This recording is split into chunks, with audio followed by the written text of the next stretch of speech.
Monsterverse is gearing up for something massive. March 2027 marks the arrival of the third Godzilla and Kong crossover, officially titled Supernova, and everything we've learned so far suggests this won't be another territorial brawl over Hollow Earth. This feels like the moment the franchise finally commits to something it's been teasing since King of the Monsters, a genuine cosmic threat that forces Earth's defenders to fight not just for dominance, but for survival itself. Recent listings from the Writers Guild gave us our first major clue. When Supernova appeared in their database, it came with character sources attached, and buried in that information was a reference to Space Godzilla as Toho source material. That single detail ignited immediate speculation across fan communities, and honestly, it tracks perfectly with where the franchise has been heading. The subtitle alone screams outer space, especially after spending multiple films exploring the depths of Hollow Earth. We've been told Ghidorah arrived from beyond the stars, but that story beat never really expanded into anything concrete. Supernova appears designed to finally take that step and introduce genuine extraterrestrial forces into the Monsterverse mythology. Space Godzilla represents one of the most extreme threats in classic Toho movies. His origin stems from Godzilla's own genetic material being hurled into space, exposed to black holes and cosmic radiation, then mutating into something far more dangerous. The result is a crystalline monster covered in massive shoulder formations and back spikes that channel devastating energy attacks. He can fly, manipulate gravity, project force fields, and use telekinetic abilities to control the battlefield. More importantly, he fights with intelligence and strategy rather than pure aggression, making him one of the few kaiju who genuinely outmatched Godzilla in direct combat. In his original film, even with help from Megaera, the only way to defeat Space Godzilla was destroying his crystal power sources first, weakening him enough for Godzilla to land the killing blow with his red spiral heat ray. That level of threat makes sense for where the Monsterverse currently stands. After the new Empire, Kong has established himself as the true ruler of Hollow Earth, commanding not just territory but an entire population of surviving giant apes. Shimo, previously weaponized under Scar King's control, now fights alongside Kong and his adopted son Zuko. On the surface, Godzilla has settled into his role as Earth's silent guardian, patrolling the planet and maintaining balance. Between them, they represent an alliance of apex titans backed by armies and ancient power. Any new villain needs to feel genuinely overwhelming to justify bringing that entire coalition together again, and a cosmic entity built on Space Godzilla's framework absolutely delivers that scale.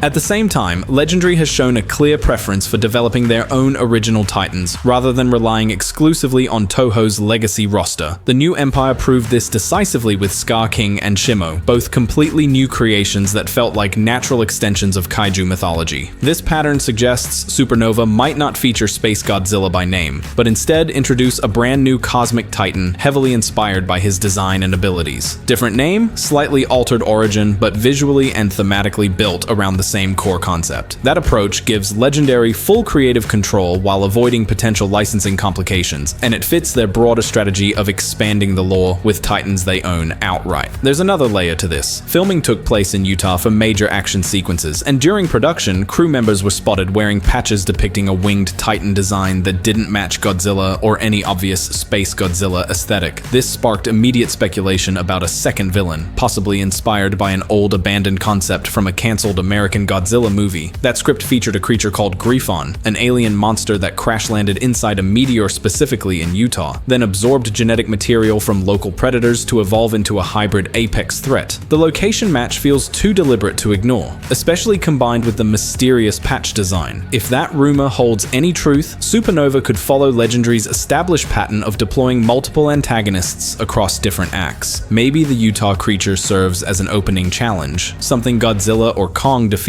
early to demonstrate their current power levels before the real cosmic threat reveals itself.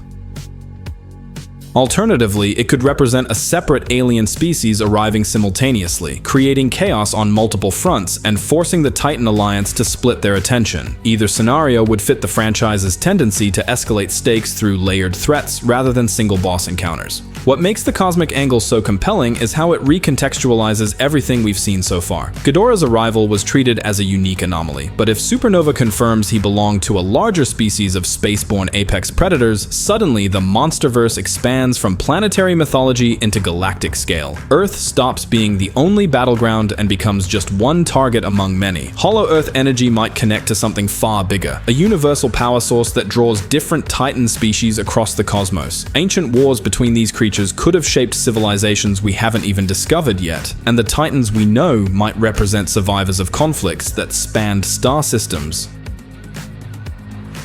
Visually, a Space Godzilla-inspired villain needs to radiate pure cosmic horror. Imagine crystalline structures erupting from the ground wherever it steps, gravity distortions warping the landscape, energy storms tearing through the atmosphere. The fight choreography could push beyond physical combat into reality-bending nightmare scenarios where Godzilla's atomic breath gets redirected through crystal formations, where Kong finds himself thrown by invisible telekinetic forces, where entire Titan armies get trapped inside rapidly growing crystalline prisons.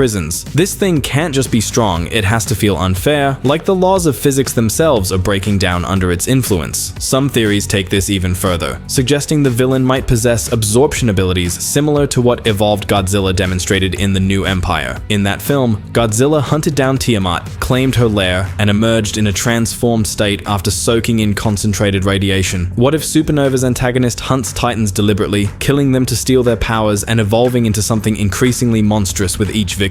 That would mirror concepts from Toho's Orga, the alien creature from Godzilla 2000 that tried to absorb Godzilla's cells through horrific body horror transformations. A monsterverse version combining Orga's adaptive nightmare fuel with Space Godzilla's cosmic aesthetic could deliver genuine terror, while justifying why so many underused Titans might get brutally eliminated on screen.